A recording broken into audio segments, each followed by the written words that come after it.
Hey folks, Santino Pino here with a new video. And BOP is not in the headlines today, but today I wanted to cover something, and it's weird that I got so many phone calls about this in just the past week. Okay. And you can see if you're looking at the screen, you can see I'm talking about retirement targeting. And if you're a BOP officer, if you're a BOP, Bureau of Prisons non-supervisory employee, you might recognize what I'm about to say, and you might not. But I want to discuss it, and that's something called retirement targeting. So inside the Bureau of Prisons, many staff believe that as you get close to 2 to 3 years from retirement, I've heard a little bit longer. I haven't heard shorter from some people, but the majority of people often say 2 to 3, okay? 2 to 3 years within retirement.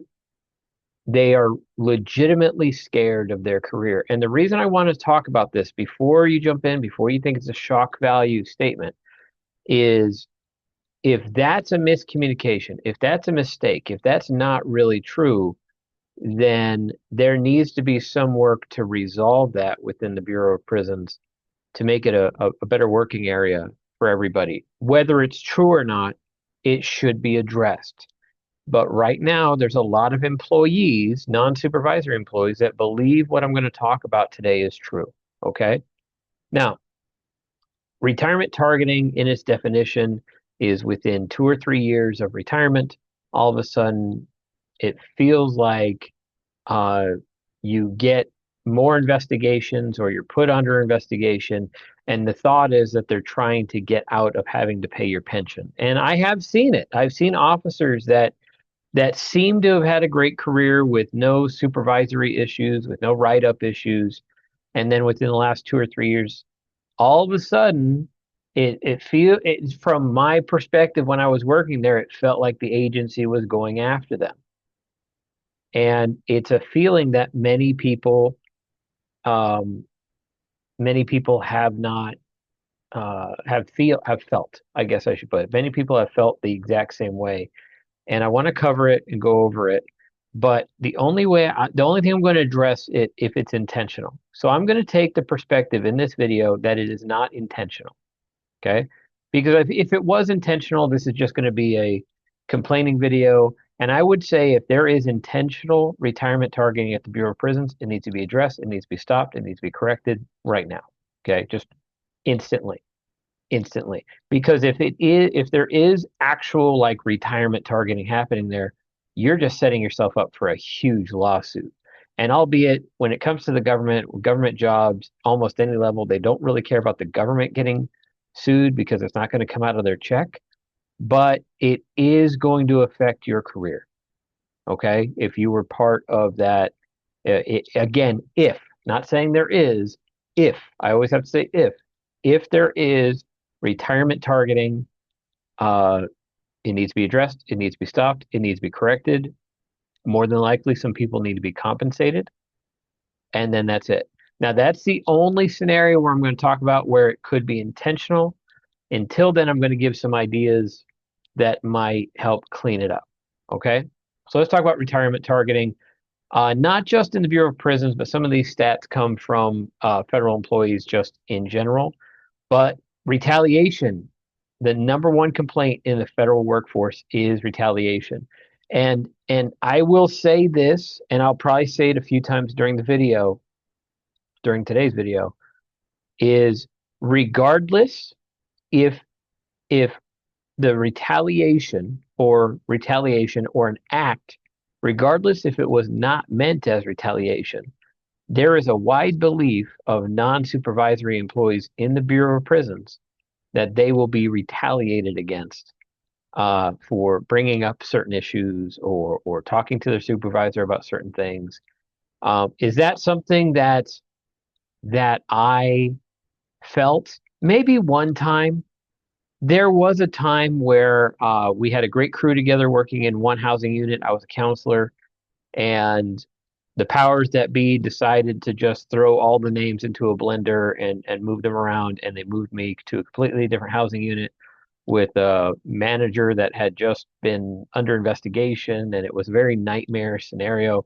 And I'm sitting there like, this doesn't feel like I was put in here because I would be the best person in the job. This felt retaliatory. And in all honesty, I had already been running my business. That's when I decided to leave my Bureau of Prisons career. And I don't tell that story a lot. But I have no complaints about the Bureau, none. I could have worked through that, but I didn't need to. I had a business and I opened up my counselor job for somebody else that probably really wanted it. But retaliation, regardless, administration executives, I'm telling you right now, if you're doing it unintentionally, obviously you have to stop before you get in trouble. But if you're not doing it intentionally, there is a wide belief that you're doing it intentionally. And that needs to be addressed. It really does. Most common findings in investigations, and then also whistleblower protection laws. And so there's things to support right there, but the retaliation within prison, the problem that you get with closed systems, right?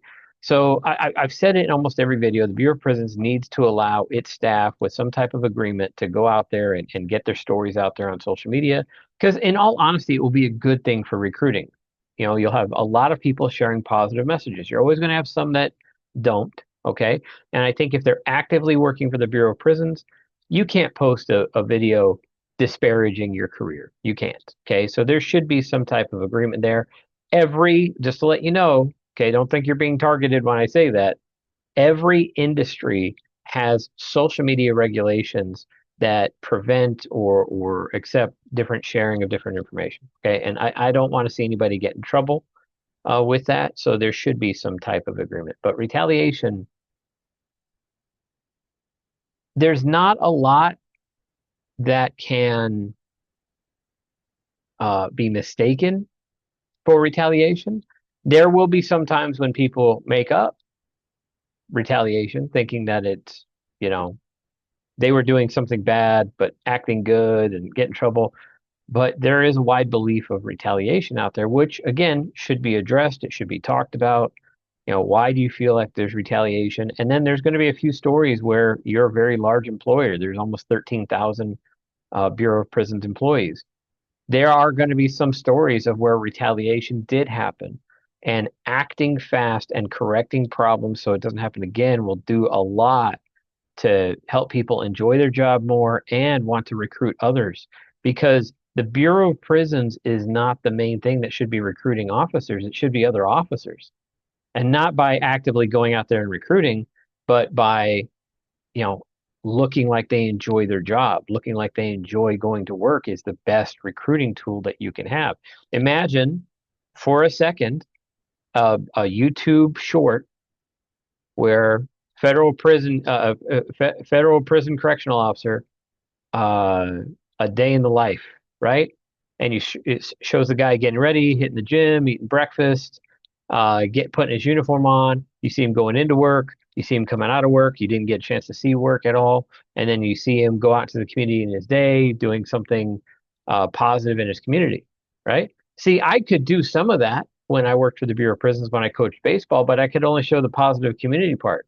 I couldn't show the fact that I was enjoying my correctional career and also coaching baseball outside. Again, there's a lot of benefit from letting staff be able to share their stories. There's more control and all that stuff that has to happen, right? So age discrimination. So age discrimination was number 2 in the federal complaint. Laws protect workers over 40, thousands of cases annually. In regards to age discrimination, I can't remember one time in the Bureau of Prisons where per se it was age discrimination unless you're factoring in the fact that they're getting ready to retire. And in that case, you know, it wasn't just mandatory retirements. It was pretty much anybody that had identified within 2 or 3 years.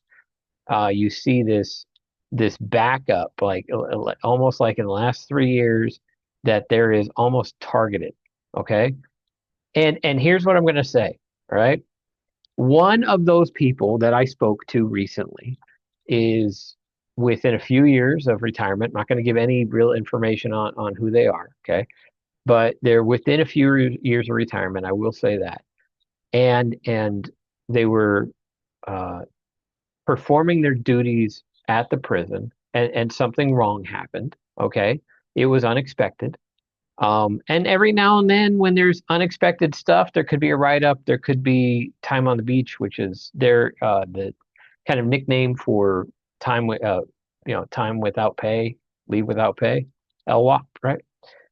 Um, except literally when that act happened, from his story, his supervisor told him that you could lose your job over this.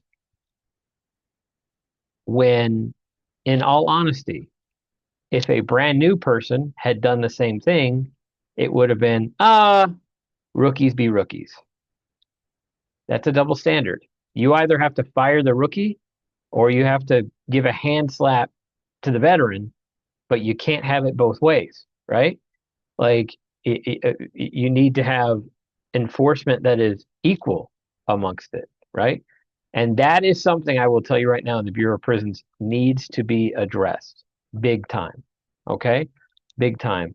Um, I can say this now. I was afraid to put this out there, but I got injured outside of work coaching baseball, right? And and my they threatened my paycheck was stopping because it wasn't a work related thing. But I literally had to go to an executive and say, you know what? And these are this is kind of a censored version of what I told this executive because I was trying to drive a point home. I said, you know, you have an attractive female that got hurt on a bicycle outside of work, and they got an office right up here next to you, but I got injured uh, in a baseball game outside of work, and my paycheck is being threatened. And I looked at the person straight faced, and I said, I can have this conversation with you, or I can have this conversation with someone else. You choose right now.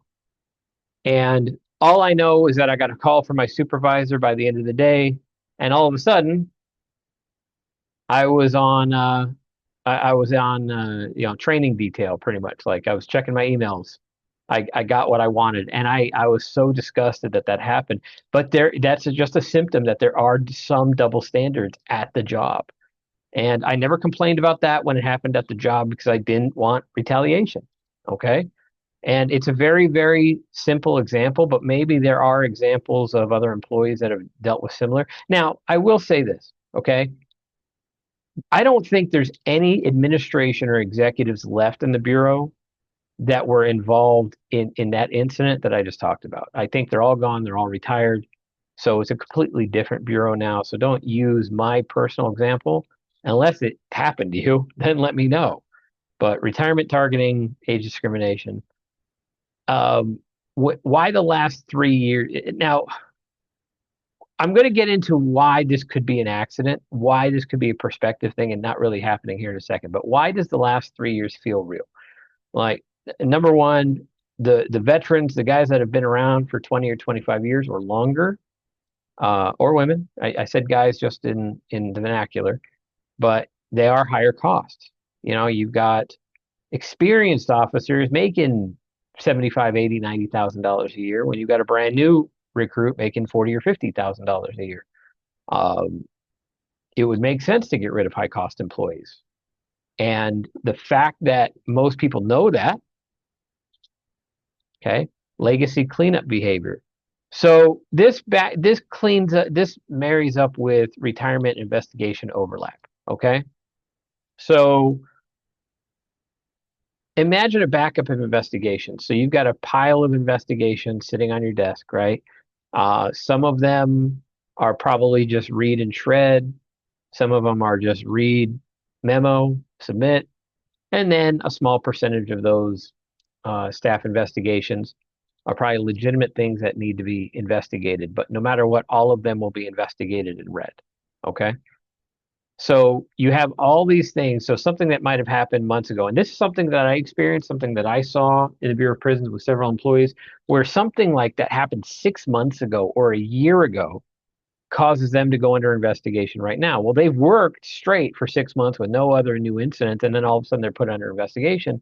And a lot of times they're completely lost. They don't know why, right? Like, why is this coming up now? right? Why is this coming up um, 6 months, 6 months after the incident, or a year after the incident, or whatever it was, right? Why is it happening now? Well, if you're getting to retirement, I don't know the rules in regards to if somebody has a pending complaint or investigation and they enter retirement. I really don't know what happens at that point to the investigation after they start collecting their OPM pension check, right? I don't know if that can be in danger at all, but I would guess that no matter what the answer is that if they have any pending investigations, no matter how minor, you want those resolved before they get their retirement credentials, right?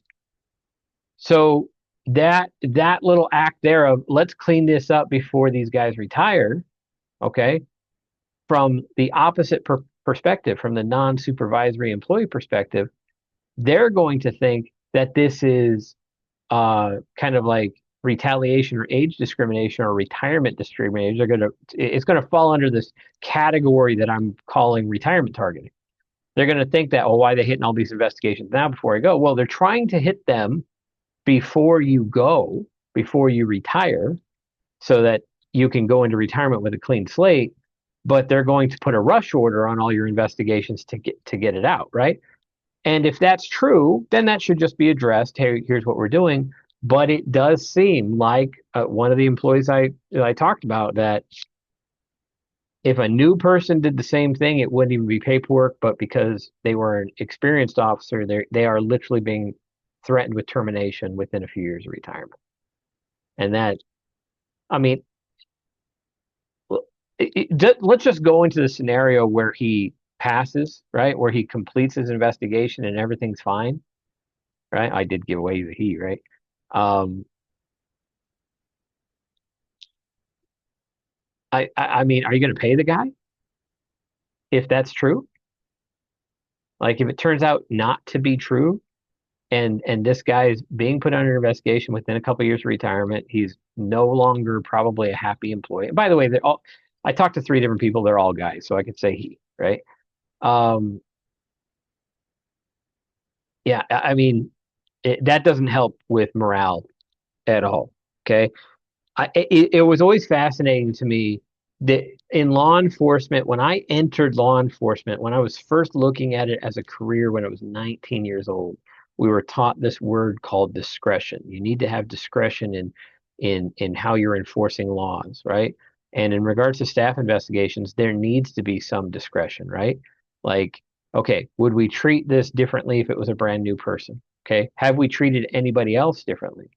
Like I watched and this was an educational center. I'm not going to even, I don't even want to say what grade level it was, but there was an educational center. Something happened. They suspended a kid, and uh, and so the parents of that kid, like, he wasn't going to be able to play in a game where there were going to be scouts out there, and he was a really good player. And this guy, all he had done was like a prank in the locker room, but he got suspended for a week, and that week was scout week. So the parents say, this is scout week. You could take away any other game. And I was like, nope, nope. Okay. So they called an attorney, and the attorneys came in and they had one conversation, one with the administration of the district and the administration of the school. And they said, no problem. We're probably not going to fight you on it, right? But here's what we are going to do. We're going to get a court order. We're going to look at every one of your disciplinary records for the past 10 years. And we're going to make sure that you guys have been consistent in how you've enforced this, right? Like, if this has happened any other way, were you good at preventing them? Did you not allow other kids to go to their scout game? And I mean, and if you did allow that, you're going to owe them a ton of money because you're preventing them from trying out for professional sports. Or you could probably just let the guy play and act like it never happened. And the school elected very intelligently to let the kid play. Now, I don't know the result from there. That's where the story ends. So more than likely he didn't get picked up. But um, it's are you be I mean, we talk about all the time. The Bureau of Prisons talk about all the time. Firm, fair, and consistent. Are you being firm, fair, and consistent with every employee? And you remember, you can't be more firm with one employee, if you're less firm with another. The firmness level is set by the lowest, not the highest. Okay. So if you're allowing one employee to do this, you can't threaten an employee with termination for the same thing on the other side.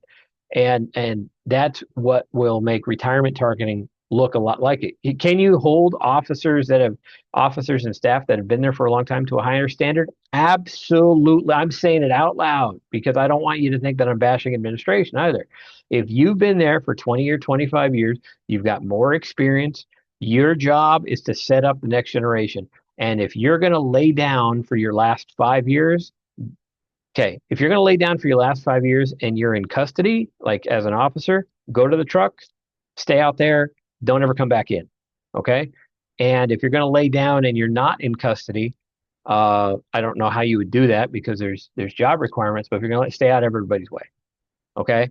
But I disagree with the whole laying down for the last few years. But what ends up happening is when you've got this teeter totter of retirement targeting and laying down in the last few years, getting lazy, right? Well, if you're targeting people in retirement or there's a belief that there's people being targeted in retirement, then they're going to lay down for the last few years. Like I can tell you right now that the employees that I've talked to over the past few days, they're laying down for the rest of their career if they get through this investigation. They're done. They're going to do as little as possible so that they don't trip on something else and their career's in danger again.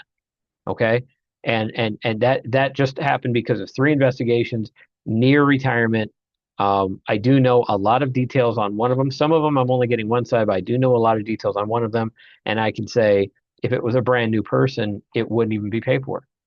But because the person there is near retirement, it feels like it's different. Okay. I guess there was a settlement. BOP culture issues do exist, scandals, retaliation, misconduct problems. I really don't know. I didn't look at the Guardian settlement, but there is really no proof that there is targeting 3 years before retirement. But there's enough out there that it is in the culture and it needs to be addressed. Um, Late career staff often feel targeted as they approach retirement. That is a fact. Is the BOP targeting its soon to be retirees? There is no proof of that right now. Is there a wide held belief that that is happening from non-supervisory employees? Absolutely. And that needs to be addressed. It needs to be fixed. And I hope it is because, again, I want the Bureau to thrive. And a lot of my videos have been very, very supportive of the administration. But this is something, the reason I'm making this video now, the reason I've never talked about this before is I'm going to be real. I've thought about starting a video series like this in a while. In all honesty, I thought there was no point. It would fall on deaf ears. I want it to have an impact. I do believe that the administration with Director Marshall, Deputy Director Smith, I do believe that this is getting set up to be the best version of the Bureau that's ever existed.